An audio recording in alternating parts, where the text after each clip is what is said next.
Okay,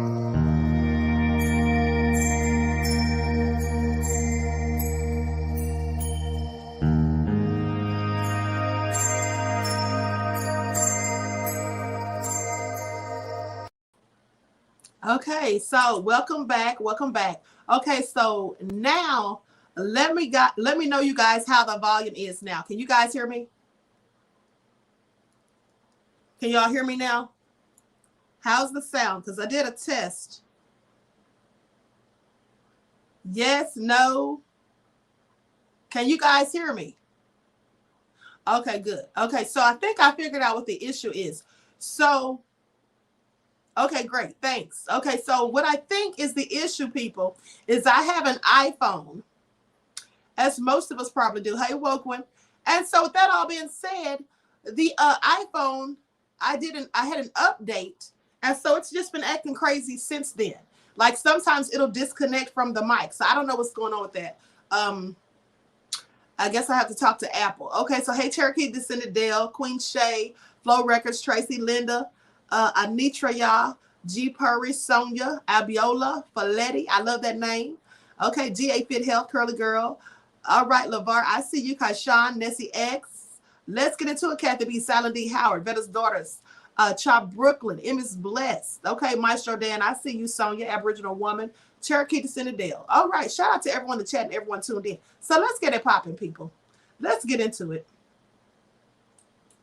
So I have a PowerPoint presentation. We're going to talk about that. Now, let me just say, before I get started, so we're going to be talking about the chakras, specifically the crown or the third eye chakra, right? The sixth chakra. We're going to be talking about that. And then we'll talk about meditation and the importance of meditation and things like that. So just breaking down, hey, Ray Williams, breaking this down for those who may not know these details. So let me go ahead and share my screen. Likes up, everyone, please like and share. Thank you in advance. If you have any questions, comments, or rude or snide comments, just drop them in the chat.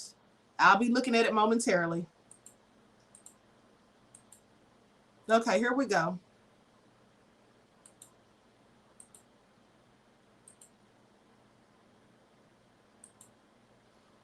All right. The importance of meditation and your third eye connection. So the light of the body is the eye. If therefore thine eye be single, thy whole body shall be full of light. That's in Matthew chapter 6, 22 to the 23rd verse. And you all know that I told you that before. If thine eye be single, thy body is full of light. If your third eye, which is the single eye, if that eye is open, then your body is full of light. You have become enlightened. Okay? That's why people say a light bulb came on inside my head. I told you all this before. Now, the third eye chakra, known as Ajna chakra, is symbolized by a single eye that sees into your inner world, into your psyche, from where intuition arises. It's a single eye, which represents unity and simplicity. And this is important because that's also why I told you all it's more important to concern yourself with what you feel and think about yourself rather than what other people think about you. Care for self and your inner self. That's always more things to more important for you to be concerned with those things, as in what outsiders say. Now, so it is a single eye which represents unity and simplicity. Now, the physical eyes see the outer, the mundane world. And as there are two of them, they represent duality and complexity. The physical eyes are ruled by Manipura chakra, which is located in the spine behind your navel. Now let's talk about that, because the two eyes, as I told you before, those eyes are represented in the allegory in the Bible where Jesus is on the cross about to be crucified, and there's two men beside him on either side, one on the left and one on the right, and they're supposed to be thieves. Now, if you remember that, right, they're supposed to be thieves. And then those thieves represent our eyes, our pair of eyes, because our eyes are thieves. They steal from us. Not the third eye, but the pair of eyes. They steal from you. You've heard people say, are my lying eyes deceiving me? Right? Sometimes we don't see what we thought we saw. And even if you know anything about crime and detective work, then you would know that even 75% or most of eyewitness testimony is inaccurate because people's eyes play tricks on them. So the third eye, the single eye, is the lamp of the body. That's the light which shows you not just reality and allows you to see past facades and smoke and mirrors, but it also allows you to see within your inner self. Now, the third eye chakra, or the Ajna chakra in Sanskrit, is the psychic energy center in the middle of the forehead, near the pineal gland, behind a point at the midpoint of the eyebrows. Okay, someone is saying static alert. I'm hearing a little static too in my earphones. Hold on.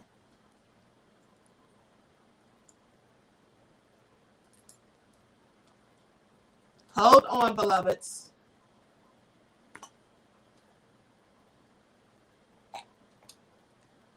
Are you all still hearing the static now? How is that? Is that any better? Let me know.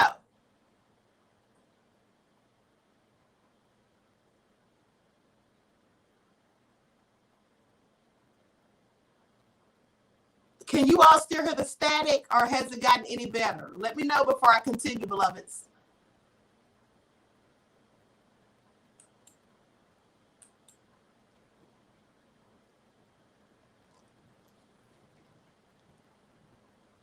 Okay.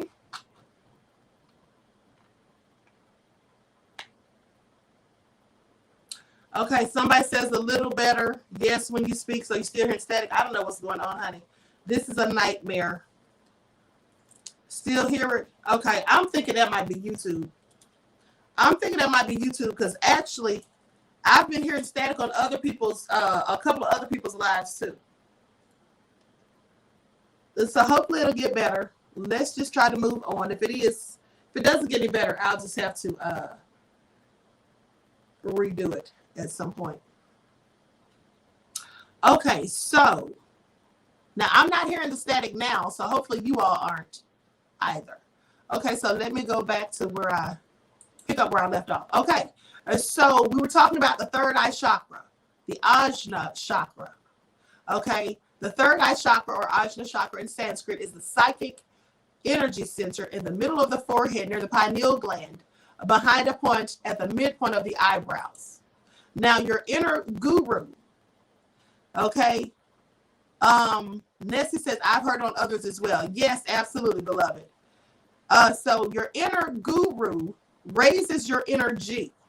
Now, this is because the third eye is connected to your inner guru, the inner guiding force that is innate within your psyche and spirit. The inner guru sends energy to your in the form of intuition to the Ajna chakra to help you understand and gain meaning from the information coming into the mind from the outer world. Now, the inner guidance is essential if you are to remain calm and confident as you navigate through the challenges in life. So you have to listen to that voice, your inner self, because often you're getting messages, from the spiritual realm. And you only are able to receive these messages and, in fact, get these messages if you have opened your third eye. Your pineal gland has been activated. Now, the Sahasrara chakra, or the crown chakra. Now, often related to the concept of the sixth sense, the third eye chakra is the sixth of 7 chakras. It rules the brain and mind and is able to perceive the subtle dimensions of your being. Now, the third eye chakra is the highest chakra within the human body and is associated with the dimension of lights. There is only one chakra above the third eye, and that's the Sahasrara chakra, which sits above the crown of the head. And however, it is not a chakra in the true sense because it does not have an energy center. You see, all of our chakras have energy center, and this one does not. This is unique as the other 6 chakras all rule energies in different forms, whether mechanical, chemical, thermal, electrical, and nuclear.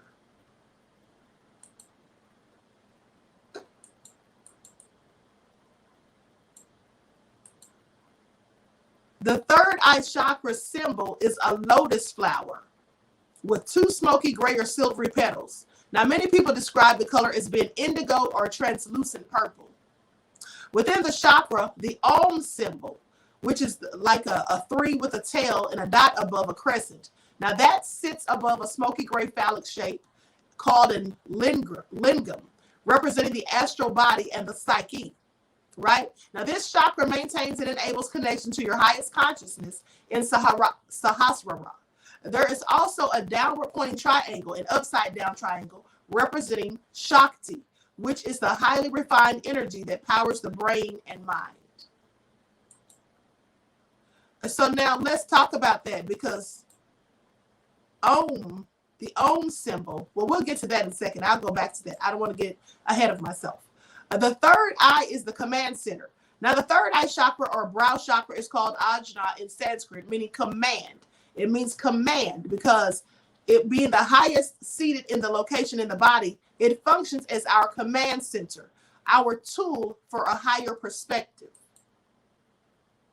This is how you rise into your higher self when that chakra is activated and the third eye is opened. Now, or when the pineal gland is activated. Now, where is the third eye located? Well, the sixth chakra is associated with the area around the pineal gland, which is the part of the brain that regulates biorhythms, including sleeping and waking consciousness. It's an important gland in the brain because of its relationship with perception, the effects of light, and altered or mystical states of consciousness.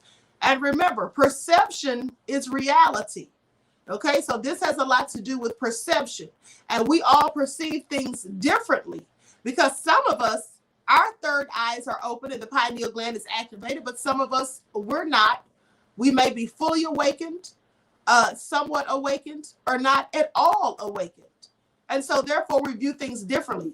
People that view things in the same context, usually that are like-minded, they usually are on the same wavelength. So if my third eye is open, and then you're able to relate to the things that I'm talking about, which clearly could sound crazy or absurd to someone else, then that's likely because your third eye is also open. But the people who can't understand or fathom what we're talking about, and it sounds foreign to them or doesn't seem to make any sense, and they can't make it make sense, that's usually because their third eye is not open. And some people think they're woke when they're really not. And I like to call those people diet woke, because sometimes they know a little information, but they don't know enough information. And with that little bit of information, they sometimes think they know more than they do, and they're unwilling to take advice or receive information from someone else because they think they know everything already. It's very hard to teach someone or enlighten someone who already thinks they know everything. What happens when your third eye is asleep? Now, your third eye chakra can be open or closed. We can also describe it as asleep, activated, or awake. When the third eye is asleep, you are blind to the inner world, trapped in the physical world. Therefore, the physical senses disconnected from yourself and unable to access your psyche, which contains your purpose, meaning, and destiny. So when you hear people say that they don't know what they want out of life, they don't know what they want to do, they're indecisive, they don't know what their purpose is, they don't know the meaning of life and things like that, that's because the third eye has not been activated. And so therefore they can't see, they're disconnected. And so they're unable to access the psyche and find out all the things that they're here for. Okay, they don't understand their purpose, their meaning. They don't even know if they have a destiny. They don't even understand and realize they can create their own destiny from within, the power that's within. Now, disconnection makes you prone to being lost in thinking, hopes and fears, worries and anxieties. You see the world, but the images and information can only reach your lower thinking mind, the manas, not your higher knowing intuitive mind, the buddhi.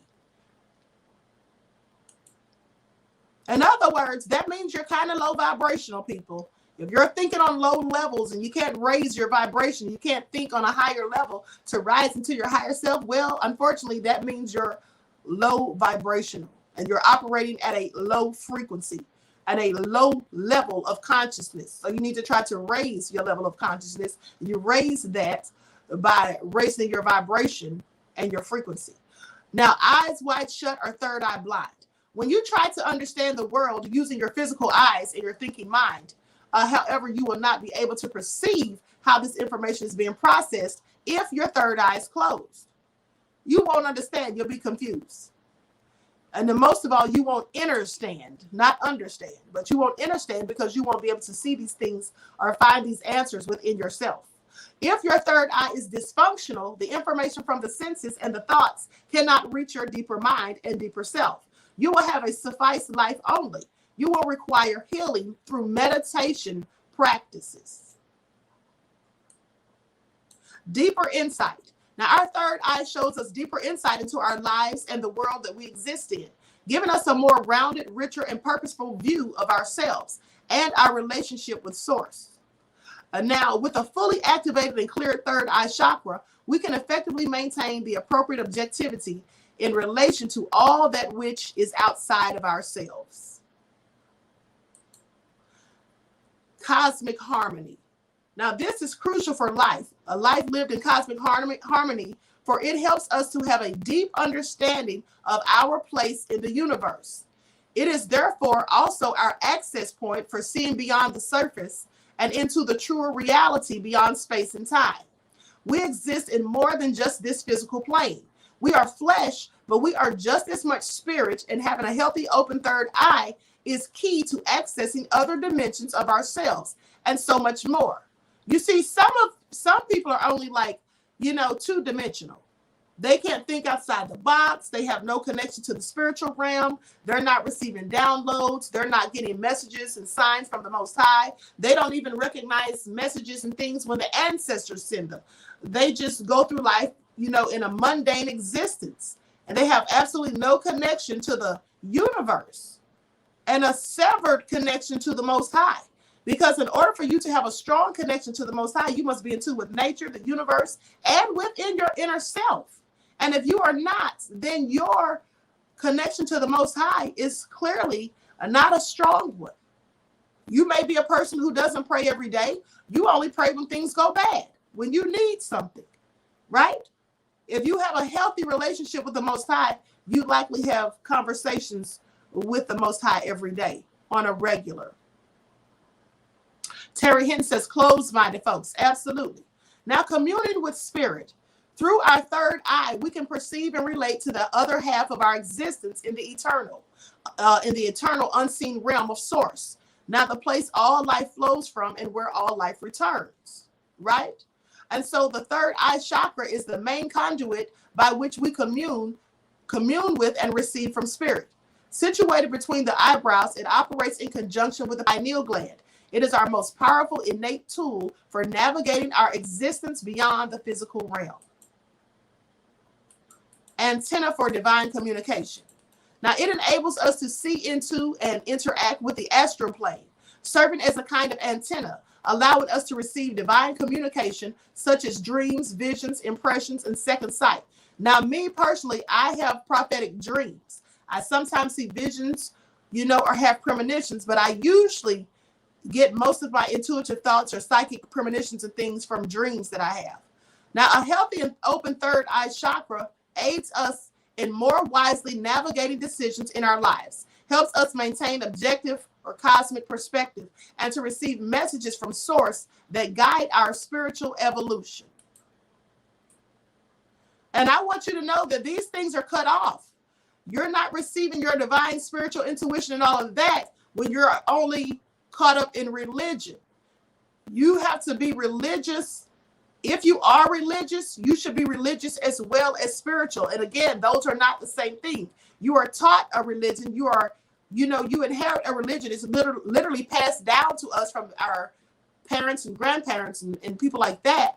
But spirituality is something you're born with. You're born of the spirit and from the spirit. And so you're automatically a spiritual being living a human existence. And so if you don't take time out for spiritual healing and to get to know your inner self and to deal with spirituality, and you only go by religion, which is man-made and man-taught, then you will not reach into your higher self.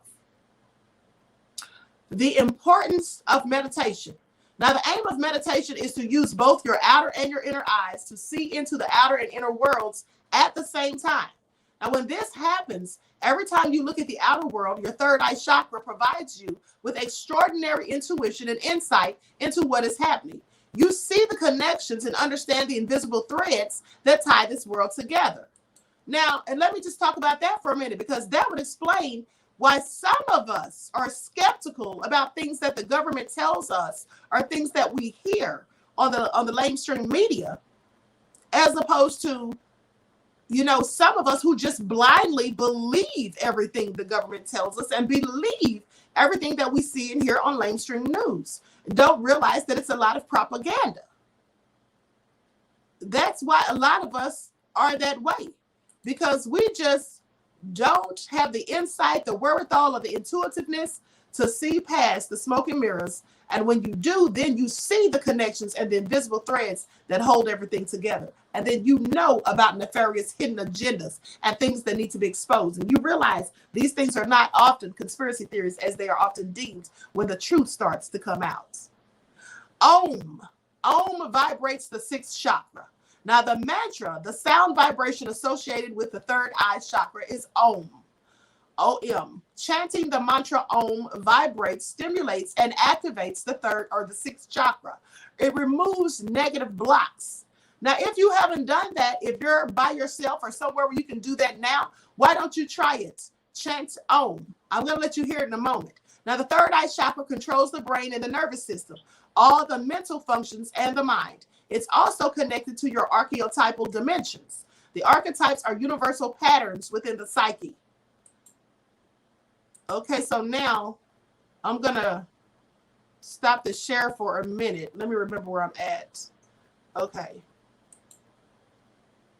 And I'm going to share this, a clip of this video so you all can hear the Om mantra and know how it sounds. And if you do it, you'll feel the vibration. Excuse me. And that is a high vibration. It heightens your frequency. It also activates the sixth chakra. Okay, so I'm going to share my screen. Lights up, everyone. Don't forget to like and share. Make sure you like and share. Thank you in advance.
Okay, so I hope you all could hear that.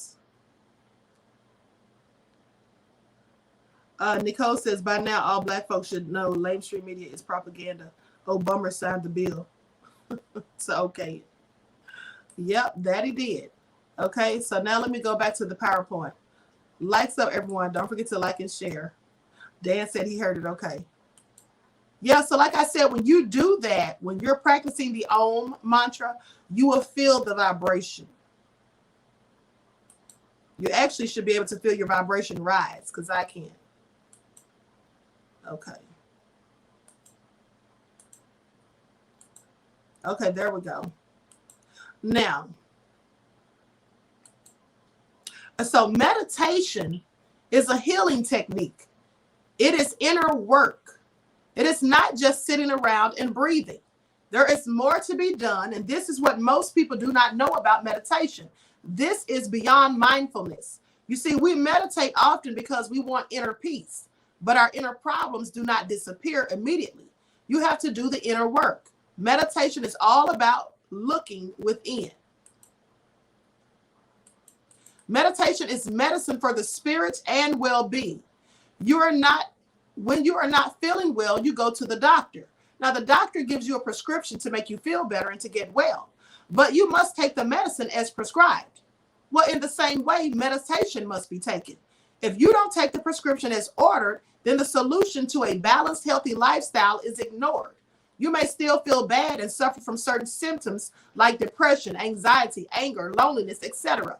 So in other words, meditation is very beneficial for mental health and spiritual health, as I told you before. And so when you're feeling down and out, depressed, sad, or whatever, any of the feelings, emotions that I just spoke on, if you meditate, you will find yourself, when meditating properly and focusing and relaxing the mind and getting rid of the clutter from your thoughts, you will find that you start to feel better and your energy level is raised.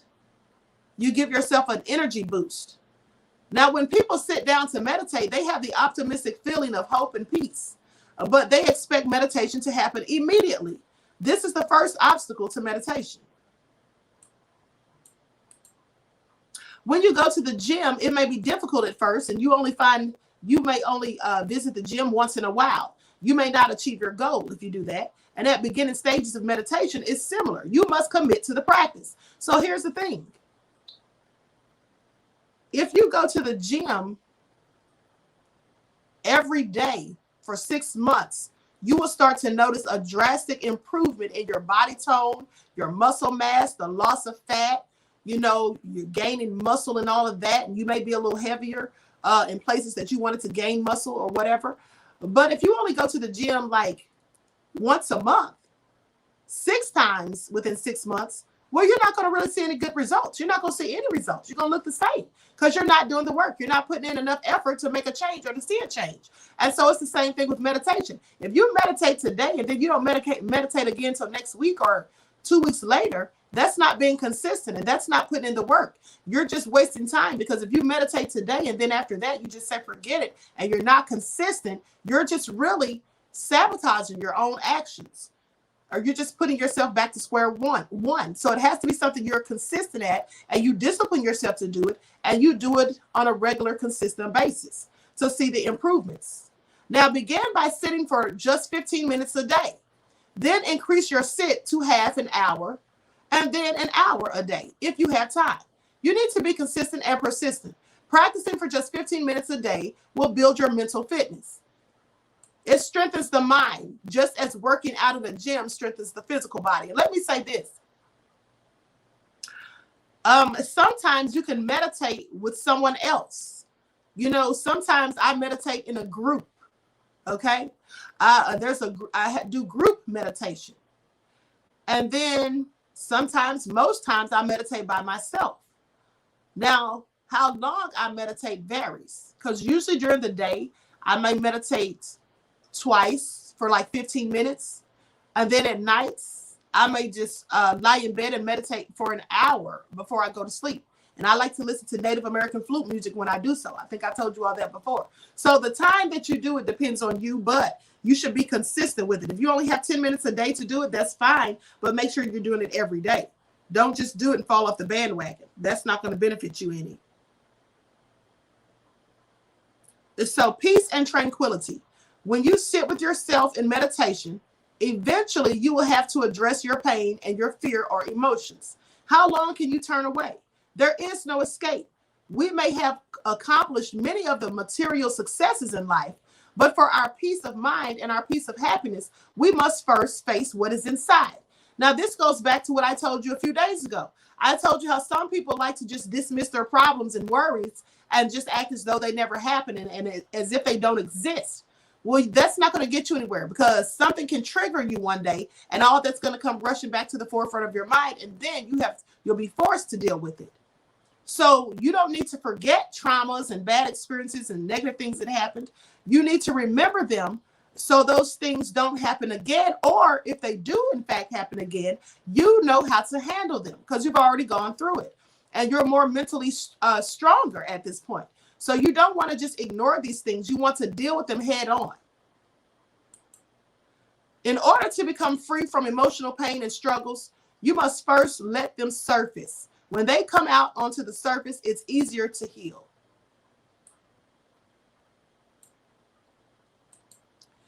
Experiencing negative thoughts during meditation can be daunting and may turn us away from our practice. Whenever there are negative thoughts, stories, or images that come up, they must be acknowledged and then observed too. Now, we should pay attention to our negative thoughts and to let them know that our mind is not their home. Observe the thoughts, but be mindful of not holding on to them. Now, when the thieves that steal your happiness enter your mind, see them, watch them, but do not feed or nourish them. Slowly, as you focus your energy on positivity, they will begin to fade away. Now, this is all very true because we can't help but to sometimes think negative thoughts. It's not always easy to think positive, but what you do is you don't sit there and fester. You know, some people fester. Let me give you an example. Someone got upset with me. This was months ago. Someone got upset with me about something that I said to them. Now, I was giving them constructive opinion, constructive criticism. I was giving them constructive criticism. Well, they took it as an insult, which most people do, because most people don't like to be critiqued or criticized, even if it's for their own good. But nevertheless, this person was upset. Now, they didn't say anything to me to let me know they were upset. And in fact, I thought everything was fine. And then 3 weeks later, they spoke to me about it. They called me and they let me know that they were upset and angry. And they were quite, hostile with me about it. And I was shocked. And I said, what are you talking about? Because at first I had no recollection. And they said, well, when you told me X, Y, and Z. And I said, wait a minute. That was almost a month ago.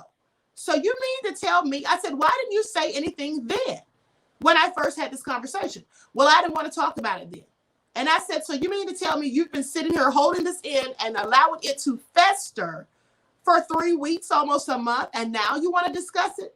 You see, that's never good to do. Because first of all, that has to be stressful. And then to harbor anger and resentment, which is what she had, you're holding that inside. Well, honey, that's nothing but a whole bunch of negative energy. Okay, and you're walking around being resentful and mad, and especially when there's no reason to be. Now, if she had spoken to me about this when I first had to talk with her, we could have aired it out. She wouldn't have had to go through all of these torturous thoughts and emotions for almost a month, but yet she did.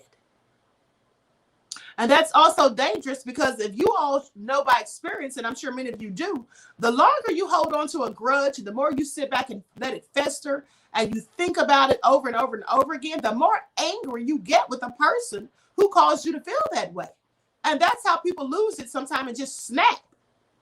When all that could have been resolved if you'd only voiced your concerns or your thoughts in the beginning, rather than just holding it inside. That's why you have to let things out. That's why I tell you it's very important that if you feel you're having some type of traumatic experiences in life, you're going through bouts of depression or whatever, you feel like you don't have anyone to talk to, you should get counseling.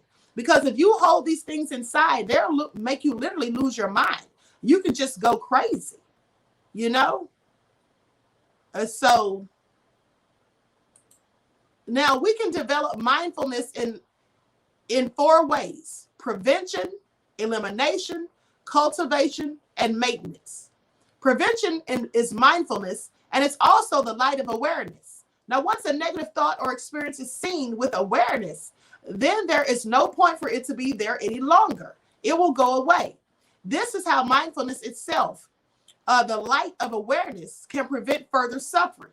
So, in other words, when you acknowledge the problem, you understand the problem, and you've already faced it, now you don't have to hold on to it. Just let it go. Free yourself.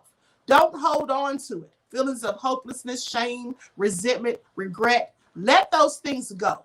Because once you've already done the deed, there's no need to hold on to the negative emotions and thoughts and feelings because it's not going to change what's already been done. What you can do is change your mind, change your thinking, and change what you're going to do in the future. Now, if you have had an experience of suffering and have learned from that experience, you can generally prevent it from happening again. However, if you are still carrying the mental image of that circumstance, then you may still be experiencing the suffering. That's right. Because if you sit there and just hold on to it, honey, you're going to still be mad and sad and all of that. And you're going to still have these same feelings. And that's just not going to benefit you any. Now, there's a doctor named Dr. Saranapala. He did an experiment with one of his patients. He told the patient to hold out their hand. He placed the pen in her upward facing palm. Then she waited, and the pen became heavier. Her shoulder felt tension. And although it was just a tiny pen, over a short time, she could feel the weight of it. Now, she put the pen down, noticing the feeling of the release and the residential tension leaving her shoulder. What would happen if you held the pen for the whole day in your whole life? Think about it. We're not talking about pens. We're talking about problems and issues. What would happen if you just held on to something that you hated or something bad that had happened to you? You just held on to it every day, day in and day out, just anger and resentment. What do you think would have happened? Now, there would be more pain and more suffering. This is what the doctor told her. By knowing what you are holding on to, you can become more aware of the cause of the pain. You can get to the root of the problem. And so down here, I wrote a note to myself because I forget things sometimes when I'm talking. Tell the parable about the king's order. Okay, so let's talk about it. Now, this is a parable which goes along with what I just said. So there was a king, and there was a lot of trouble and discord in the kingdom. So one day he called everyone in the kingdom to his palace. And he said, listen, all of you have been complaining. You're all going on, complaining about your problems and everything. And so what I want every one of you to do is put your problems all in a bag. So everyone looked around at everybody else and they all started putting their problems in a bag. And then he said, now take that bag and go hang it on the fence and then come back. So they all went and hung their problems on a fence and they came back. The king said, now when I count to 3, I want everybody to run to that fence and grab a bag of problems. Do you know that everybody on the count of 3 ran to the fence and tried so desperately to grab their own bag of problems? Why would you want to grab those same problems that you tried to get rid of and that you complain so much about? Well, I'm glad you asked, because your problems, you know what they are. You can likely find the cause of them if you don't already know, and you can then fix them. If you can find the root of a problem, then you can fix the problem. And it's your problem. So who better to fix it than you? But if you have someone else's problems, honey, you don't know what kind of problems they have. First of all, their problems could be 10 times worse than yours. And you have no idea what the root cause of it is, where it even came from, how it even happened. And so therefore you can't fix it. So now you're just stuck with it. So that was the point. The king was basically telling them, y'all are complaining about your problems, but at least they're your problems and you can figure it out how to deal with them. Or do you want someone else's problems? So cultivation. Since unhealthy thoughts and emotions can create those great burdens and pains in our lives, with meditation, we can make an effort to remove the negative thoughts and cultivate healthy, positive thoughts and habits and self-kindness and compassion. Cultivation is about shifting our thinking. So if you are angry, you can intentionally recognize that whatever happened is in the past and think, I know that person is responsible for their actions, and I do not need to wish harm to that person. Instead, I have to learn how to deal with my own anger. May I be free from anger. May I have compassion, and may I be kind to myself and be full of love. That's something you can tell yourself. Because that's more so holding on to positive energy rather than trying to hold on to negativity when you think that way. When someone makes me mad, somebody that I care about, if I don't care about you and you're irrelevant in my life, I don't really care. But, often we are so mean and say such harsh words to the very people that we love and care about because they make us angry, annoyed, or whatever, or frustrated. So rather than just going off on them, I just, say something nice and then I'll end it with peace and blessings. Because what can you say to that? Are they going to curse me out because I told them peace and blessings? They're going to look pretty silly if they do. So I always try to end it on a positive note, even if I am upset, annoyed, or whatever, because I know that feeling is not going to last forever, right? You don't want to say something that you'll regret or make someone feel bad or talk down on someone, and then later you're sorry for it because now you've come to your senses and you're no longer angry.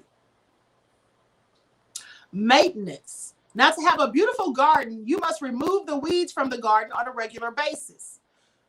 That's why you should meditate on a regular basis. Now, once we have cultivated our mental garden, we must water or maintain it continuously. We do this nurturing through the practice of meditation. Let's imagine that we want something, but that something is not happening. Then we get hurt, excited, panicked, stressed. And if we ignore these feelings and do not take steps to overcome our negative experiences, they will only grow deeper. Hard times. Now, meditation helps to cultivate kindness, not kindfulness. Let me change that. Kindness. And there is a way to do it. During difficult times, you first have to really learn to care for yourself. If you do not, who will care for you? Do not abandon yourself or your emotions. You must turn toward yourself and give yourself the love and kindness that is needed for your healing. That's why I talk about positive affirmations, speaking positivity upon yourself, speaking life into yourself. You know, relaxing, meditating, doing something fun that makes you happy, that makes you feel upbeat, something that energizes you. This is more than just self-care, spiritual healing. This is more than just self-care. You need to be kind to yourself as a part of compassion. The whole purpose of compassion is to feel your pain and to embrace yourself. You need to be very kind to yourself and make some free time instead of staying in your room. Just go for a walk, be outside, see the beautiful day, the trees and the lake. As I told you all before, get in tune with nature. Go out and take your shoes and socks off and ground yourself. Walk through the grass, you know, hug the trees, smell the flowers, listen to the birds sing. All of these things are high vibrational. They make you feel happy. They give you energy. Gaze into the sun. Look at the sky. All of those things, high vibrational. Notice the sky. Feel the sunlight. And you will also see the clouds. Just notice them. Read a positive book that feeds your heart and mind. Practice some yoga, exercise. Prepare nutritious food for yourself. Have healthy conversations with someone. This is your self-kindness. You're being kind to yourself. This is what can make you happy. And when you're happy, you're in a better frame of mind, a better spirit. I told you before, happy people don't go around gossiping and trying to ruin people's lives and days and saying mean, hateful things, being spiteful, you know, and hostile. Happy people don't do that because they're happy. That's what bitter, mad, angry, butthurt people do. People who are depressed, lonely, just not happy with themselves, full of despair and angst. Continue to do this act of mindfulness or kindness as part of the healing. Compassion. Then you will feel better. You feel okay. Then it feels good to also share this kindness with others. You can speak good words, do random acts of kindness, give hope, offer moral and emotional support, see how you can help the person or show your kindness through generosity. Perhaps give your time to say something positive. Take the time to foster relationships with support and be present for another when they require your support. You can listen to someone's problems. Deep listening with a kind and compassionate heart can be profoundly healing to someone. And let me tell you something, that's absolutely true. That can help someone.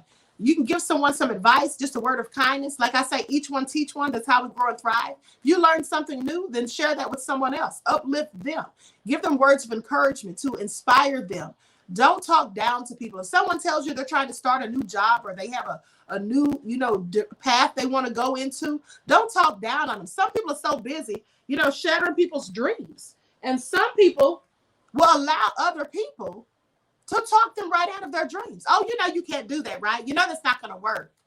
You're going to fail. I don't know why you're going to try it. When people are talking like that, don't listen to them. I mean, sometimes you may need to because they might be telling you right, but there's something called tact. And usually when someone's telling you something for your own best interest, when they really care about you and they just want to see you do well, they'll tell you in a tactful way so that it won't hurt your feelings. And they'll explain it to you in a kind way. It's about tact. You see, when someone just says something, just blatantly says it, and they don't try to give you any warning of how they're going to say it or what they're about to tell you isn't the greatest news, or they're not trying to tell you so that you feel, good about it in the end. Christopher says, I bow to your wisdom, my queen. Thank you, beloved. Thank you.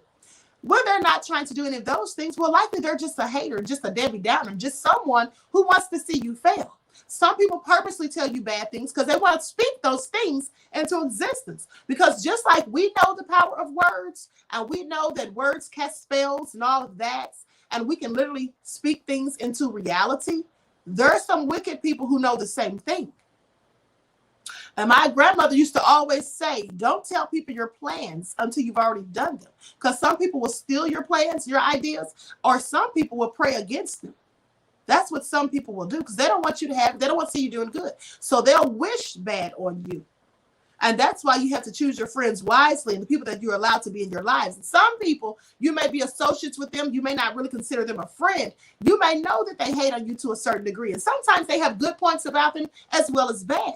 But when you know that someone cannot help but to hate, you feed them from a long handled spoon. You see, people like that, I deal with them.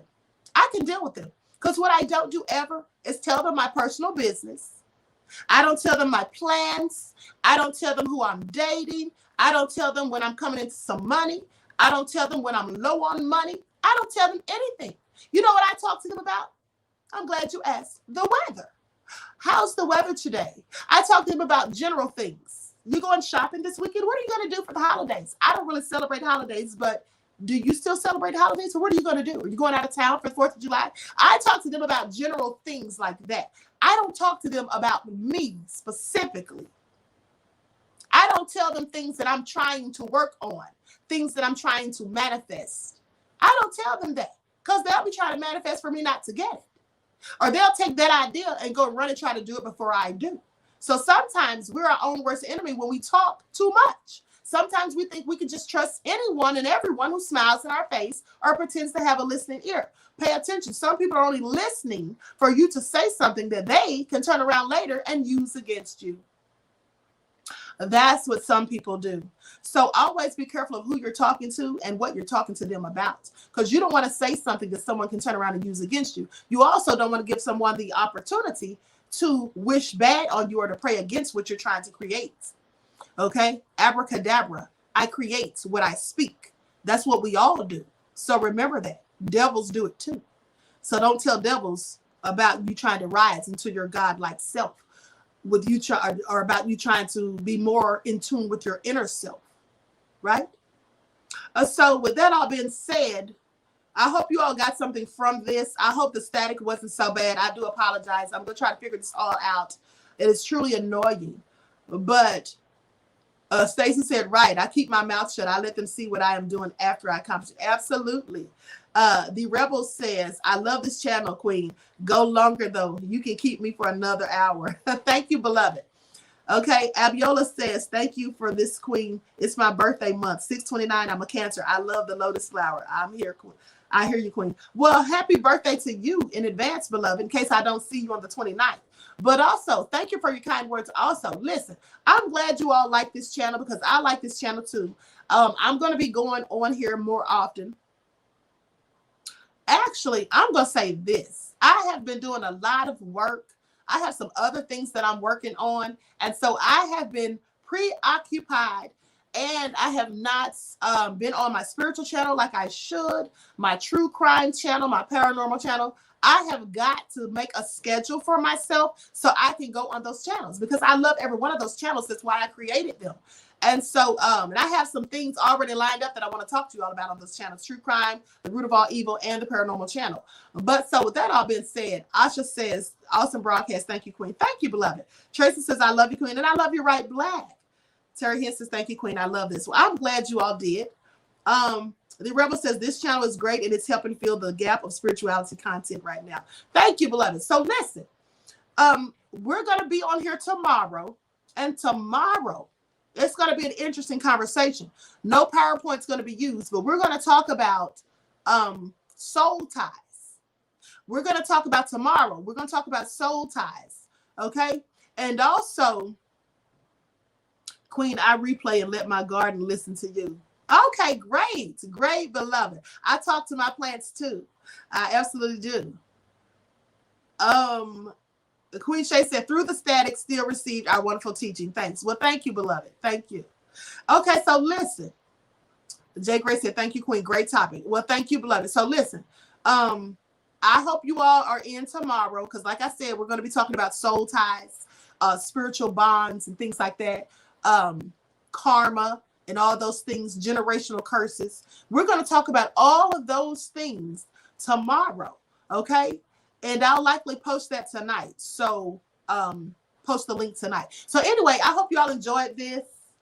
And so Dan said he's going to start talking to his plants for it. Absolutely. Let me just tell you all something. For those of you who missed the video I did where I showed that experiment that the Japanese doctor did, where he took like a jar of water and put rice in the bottom. He took 2 jars actually of water, or was it 3? But nevertheless, he put rice and water in like 3 jars, I think it was. And so to 1 jar, he would speak positive words into it every day for like maybe a month. And the other jar, he would speak negative words into it every day for a month. And the other jar, he just ignored it. So by the end of the time of the experiments, like a month or so later, the jar where he spoke positively into the water, well, that jar was clear, right? And then in the next jar, the water had turned black. It was just all dark. And you can look this up. I forget the name of the experiment, but the water turned black. And then the water that was ignored, it just had like a cloudy color. So with that all being said, energy, words and thoughts are energy, electromagnetic energy. And when you speak to anything that is living, plants included, whether you're speaking positively or negatively, you're putting the energy out there. Positive energy is the lights. Negative energy is dark. And also, in closing, when you speak to your children, you know, sometimes children get on our nerves. They annoy us. We have to fuss at them. They've done bad things. They didn't make the grades they should have made and all this stuff. When you are speaking to your children, be careful of how you speak to them, because sometimes people plant seeds of doubt and shame and anger in their children by the things you say. Pretend your child is that jar of water and rice. Are you speaking positively into them and filling them with light? Or are you speaking negatively into them and filling them with darkness? And then we wonder why children turn out to be mass shooters. Pay attention. Every one of those mass shooters, school shooters, do you think that their parents or anyone in their lives was speaking words of encouragement, motivation, inspiration, love, happiness, joy, peace, uplifting their souls and spirits? Do you think anyone was doing that? I can assure you they were not. They were full of darkness because they've only heard of ridicule. They've only seen anger and things like that. You notice that a lot of these so-called mass shooters, they'll come out and say later it's found out that they were bullied. And so they were angry because people said and did mean things to them. And their parents didn't show them any attention many of the times. Sometimes they're just wicked from birth. Some people are born psychopaths. Some people become sociopaths. But whatever the reason, these people are full of dark energy, not lightness, not light energy, not positive energy. Because people with positive energy don't do those sorts of things. And let me say this too before I go. So I'm a poet. I've always been a poet since I was 6 years old. I love poetry. You know, that's why I love to rap and write music and all that stuff. But one thing that I know, one thing that I learned early on as a poet, that the poetry that I write has a lot to do with how I feel and think on the inside. A lot to do with how I feel and think on the inside about life experiences, different things that I've gone through, different emotions I felt, different relationships and things like that. And that goes for most poets. So a few years ago, it was back in 2006. If you all remember the Virginia Tech shooting where the guy killed 33 people, I believe it was, there was a professor who worked there. She's one of my favorite poets. Her name is Nikki Giovanni. Dr. Nikki Giovanni is a poet, and she had warned people at the school, at the college. She told the administrators, this kid needs help. He needs psychiatric evaluation. And they said, well, how do you know this, Miss Giovanni? And she said, because of the poetry that he writes in my class. It's all very dark. And they just laughed it off and like, that doesn't prove anything. But you know why Dr. Giovanni knew that? Because she's a poet herself. And so reading these writings that he was turning in with all this darkness, talking about blood and gore, she knew this is what's on his mind. Because when you write about poetry, like I said, the average person who writes poetry writes about things that they're thinking, experiencing, feeling, things that they, spend their time focusing on, things that have happened to them in life, or things they want to do. So if you're talking about bloodbaths and blood and gore and all this crazy stuff, how do you want to kill somebody? Likely. If you're talking about death and despair and gloom and darkness and leaving the world, you want to commit suicide. So you have to pay attention to these things, right? So all I'm saying is you can sometimes tell what type of mindset a person has just from listening to them talk. All right. I'm so serious. At least I can, because I'm very intuitive. Now, when I hear somebody that's always cursing, mad, angry, hostile, I know they're ticked off. They've got some deep-rooted resentment or anger towards somebody or some people. You see. So just keep that in mind. I'm just saying you can just listen to what people are saying. And I don't mean just hear what they're saying, but actually listen. Pay attention. And sometimes you can read between those lines. And if you pay attention close enough, you might save yourself a whole lot of trouble. Like some people go out here and get in these relationships, and we'll talk more about this tomorrow with the soul ties. Some people go out here and get in these relationships, and they just see the person as how they want to see them. But there's all these red flags. They ignore all of those. Oh, they didn't mean that. They were just joking. You thought they were joking when they said, say that again and I'm going to hit you upside your head. You thought that was a joke? Yeah, you thought it was a joke until one day you say something, and then guess what? They hit you upside your head. They already told you they had a violent streak. You just didn't pay attention because you didn't want to hear it or believe it. Sometimes we fool ourselves. Sometimes these eyes, they lie. Sometimes these eyes lie. Oh, I didn't think that's what I really saw. I don't think that's what I really saw. We make excuses. I don't really think that was him, or I don't really think that was her. No, they wouldn't do that. That's not what I saw. That is what you saw. Stop lying to yourself. When your third eye is open, there's no room for lies because the third eye only sees the truth. Pay attention. And that is why they want you walking around here in a fog, in a daze, without activating the pineal gland. That's why they put all this fluoride stuff in the food and water, because fluoride is detrimental to the pineal gland because it calcifies it. And so does pork for all you pork eaters, okay? And in fact, most meat, just to be honest. So walking around here with calcified pineal glands is all on purpose.